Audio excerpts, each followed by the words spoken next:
నా పేరు రామ్ చరణ్. నేను ఇక్కడ రామంతపూర్లో ఉంటాను. ఇది హైదరాబాద్లో ఇక్కడ క్లీన్ చేసి మొత్తము మళ్ళీ రినోవేట్ చేస్తున్నారు. అది నిజంగా సంతోషకరమైన విషయము. ఇక్కడ మాకు తెలిసింది ఏంటంటే నీళ్లు సహజ సిద్ధంగా నీళ్లు ఊరటం స్టార్ట్ అయిందని చెప్పేసి నేను మీడియాలో చూసి ఇక్కడికి రావడం జరిగింది. నిజంగా ఇక్కడ నీళ్లు మళ్ళీ పాత పొజిషన్కు ఆ చెరువును తీసుకురావడానికి ప్రయత్నంలో భాగంగా ఈ నీళ్లు రావటం అనేది గొప్ప విషయము.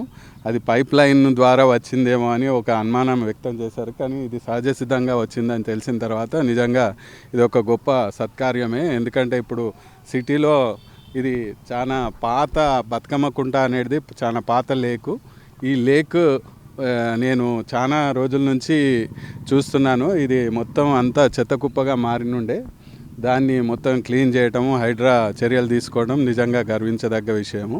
దీన్ని ఇదే విధంగా ఈ లేక్ను ఇంకా పునరుద్ధరించి ఈ లేక్ను కాపాడితే ఇక్కడ ప్రజలకు మళ్ళీ వేరే జంతువుకు ఈ ప్రకృతి సహజంగా ఏర్పడ్డ వనరులు కాబట్టి ఇది నిజంగా ప్రజలు మెచ్చుకోదగ్గ విషయమే అని నేను తెలియజేస్తాను.